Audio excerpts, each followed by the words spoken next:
ಅಖಂಡ ಜ್ಯೋತಿಯನ್ನು ಬೆಳಗಿಸುವುದು ಹೇಗೆ? ಅದರ ಪ್ರಯೋಜನವನ್ನು ಈಗ ತಿಳಿಯೋಣ. ನವರಾತ್ರಿಯ ಸಮಯದಲ್ಲಿ 9 ದಿನಗಳ ಕಾಲ ಅಖಂಡ ದೀಪವನ್ನು ಬೆಳಗುವುದರ ಜೊತೆಗೆ ಕೆಲವು ಕಠಿಣ ನಿಯಮಗಳನ್ನು ಅನುಸರಿಸುವುದು ಬಹಳ ಮುಖ್ಯ. ಅಖಂಡ ದೀಪವನ್ನು ಹಿತ್ತಾಳೆ, ಬೆಳ್ಳಿ, ಕಂಚು ಅಥವಾ ಮಣ್ಣಿನ ಪಣತಿಯಲ್ಲಿ ಘಟಸ್ಥಾಪನಾ ದಿನದಂದು ಬೆಳಗಿಸಲಾಗುತ್ತದೆ. ಕೆಲವೊಬ್ಬರ ಮನೆಯಲ್ಲಿ ಅಖಂಡ ದೀಪವನ್ನು 1 ದಿನ, 3, 5, 9 ದಿನಗಳ ಕಾಲ ಅದನ್ನು ನಂದಾದೀಪದಂತೆ ಉರಿಸುತ್ತಾರೆ. ಮಣ್ಣಿನ ಪಣತಿಯನ್ನು ಮೊದಲಿಗೆ ನೀರಿನಲ್ಲಿ ನೆನೆಯಿಟ್ಟು ಚೆನ್ನಾಗಿ ಒಣಗಿದ ನಂತರ ಉಪಯೋಗಿಸಬೇಕು. ಇದರಿಂದ ಪಣತಿಯು ಎಣ್ಣೆಯನ್ನು ಹೀರಿಕೊಳ್ಳುವುದಿಲ್ಲ, ದೀಪವು ಚೆನ್ನಾಗಿ ಉರಿಯುವುದು. ಅಖಂಡ ದೀಪವನ್ನು ನೆಲದ ಮೇಲೆ ಇಡಬೇಡಿ.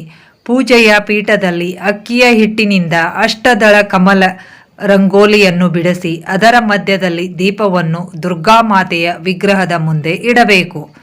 ಅಖಂಡ ದೀಪಕ್ಕೆ ಶುದ್ಧವಾದ ಹಸುವಿನ ತುಪ್ಪವನ್ನು ಬಳಸಿ, ಇಲ್ಲವಾದರೆ ಶುದ್ಧವಾದ ಸಾಸಿವೆ ಅಥವಾ ಎಳ್ಳೆಣ್ಣೆಯನ್ನು ಕೂಡ ಬಳಸಬಹುದು. ದೇವಿಯ ವಿಗ್ರಹದ ಬಲಭಾಗದಲ್ಲಿ ತುಪ್ಪದ ದೀಪವನ್ನು ಇಡಿ. ಎಣ್ಣೆಯ ದೀಪವಾಗಿದ್ದರೆ ದೇವಿಯ ಎಡಭಾಗದಲ್ಲಿ ಇಡಬೇಕು. ಅಖಂಡ ದೀಪವನ್ನು ಬೆಳಗಿಸುವ ಮೊದಲು 9 ದಿನಗಳ ಕಾಲ ದೇವಿಯನ್ನು ಶುದ್ಧ ಮನಸ್ಸಿನಿಂದ ಪ್ರಾಮಾಣಿಕವಾಗಿ ಪೂಜಿಸುವ ಪ್ರತಿಜ್ಞೆಯನ್ನು ಮೊದಲು ತೆಗೆದುಕೊಂಡು, ಜ್ವಾಲೆಯನ್ನು ಬೆಳಗಿಸುವ ಮೊದಲು ಪ್ರಥಮವಾಗಿ ಗಣೇಶನನ್ನು ಮತ್ತು ಶಿವ ಪಾರ್ವತಿ ದೇವಿಯನ್ನು ಸ್ಮರಿಸಬೇಕೆಂದು ಗಮನದಲ್ಲಿಟ್ಟುಕೊಳ್ಳಿ. ನಮ್ಮ ಬಯಕೆಯ ನೆರವೇರಿಕೆಯ ಪ್ರಾರ್ಥನೆಯೊಂದಿಗೆ ದೀಪವನ್ನು ಬೆಳಗಿಸಿ.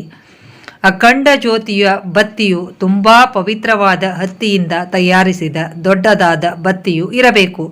ದೀಪದ ಬತ್ತಿಯನ್ನು ಪದೇ ಪದೇ ಬದಲಾಯಿಸುವಂತಿಲ್ಲ.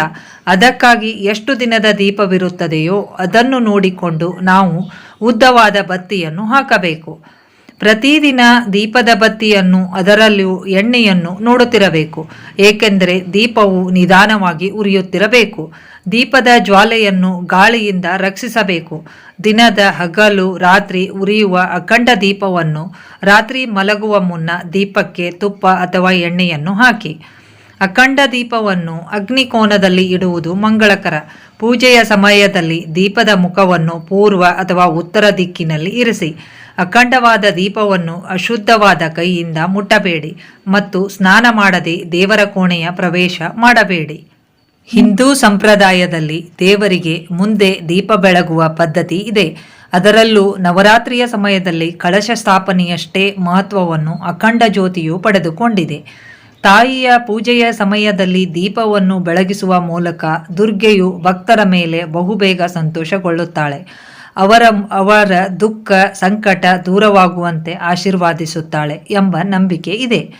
ಅಖಂಡ ಜ್ಯೋತಿಯ ಮೂಲಕ ಭಕ್ತರು ದೇವತೆಗಳಿಗೆ ತಮ್ಮ ಕೋರಿಕೆಯನ್ನು ತಲುಪಿಸಲು ಪ್ರಯತ್ನಿಸುತ್ತಾರೆ.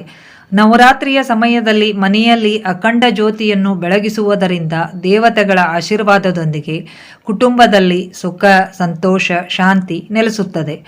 ಅಖಂಡ ಜ್ಯೋತಿಯ ಬೆಳಕಿನಿಂದ ಮನೆಯಲ್ಲಿ ನಕಾರಾತ್ಮಕ ಶಕ್ತಿ ನಾಶವಾಗುತ್ತದೆ. ಕತ್ತಲೆಯಿಂದ ಜೀವನದ ಉದ್ವೇಗವು ಕೊನೆಗೊಳ್ಳುತ್ತದೆ ಮತ್ತು ಸಕಾರಾತ್ಮಕತೆ ಹೆಚ್ಚುತ್ತದೆ. ಯಾವುದೇ ನಿರ್ದಿಷ್ಟ ಬಯಕೆಯ ನೆರವೇರಿಕೆಗಾಗಿ ಅಖಂಡ ಜ್ಯೋತಿಯನ್ನು ಬೆಳಗಿಸಿ ಮತ್ತು ಅವುಗಳ ನಿಯಮಗಳನ್ನು ಪಾಲಿಸಿದರೆ ಶುಭ ಫಲಗಳನ್ನು ಪಡೆಯುತ್ತೀರಿ. ಯಾವುದೇ ತೊಂದರೆ ಇಲ್ಲದೆ ಮನಸ್ಸಿನಲ್ಲಿ ಅಂದುಕೊಂಡ ಕೆಲಸ ಕಾರ್ಯಗಳು ನೆರವೇರುತ್ತವೆ. ನವರಾತ್ರಿಯ ಸಮಯದಲ್ಲಿ ಅಖಂಡ ದೀಪವನ್ನು ಬೆಳಗಿಸಿದರೆ ಜ್ಯೋತಿಯ ಪ್ರಭಾವದಿಂದ ಶನಿಯ ಮಹಾದೇಶದಿಂದ ಮುಕ್ತಿ ಸಿಗುತ್ತದೆ ಹಾಗೂ ವಾಸ್ತು ದೋಷಗಳಿಂದ ಕೂಡ ಪರಿಹಾರ ಸಿಗುತ್ತದೆ. ಕೆಲವೊಬ್ಬರ ಮನೆಯಲ್ಲಿ ಅಖಂಡ ದೀಪ ಉರಿಸುವ ಪದ್ಧತಿ ಇರುತ್ತದೆ. ಯಾರ ಮನೆಯಲ್ಲಿ ಅಖಂಡ ದೀಪ ಹಚ್ಚುವ ಪದ್ಧತಿ ಇರುವುದಿಲ್ಲವೋ ಅಂಥವರು ದೇವಸ್ಥಾನಗಳಿಗೆ ಹೋಗಿ ಅಲ್ಲಿ ಜ್ಯೋತಿಗೆ ತುಪ್ಪದಾನ ಮಾಡಿ ಬರಬಹುದು. ಸ್ನೇಹಿತರೆ, ಈ ವಿಡಿಯೋ ನಿಮಗೆ ಇಷ್ಟವಾದರೆ ಒಂದು ಲೈಕ್ ಮಾಡಿ, ಶೇರ್ ಮಾಡಿ, ಸಬ್ಸ್ಕ್ರೈಬ್ ಮಾಡುವುದು ಮರೆಯದಿರಿ. ಎಲ್ಲರಿಗೂ ವಂದನೆಗಳು. Thank you so much.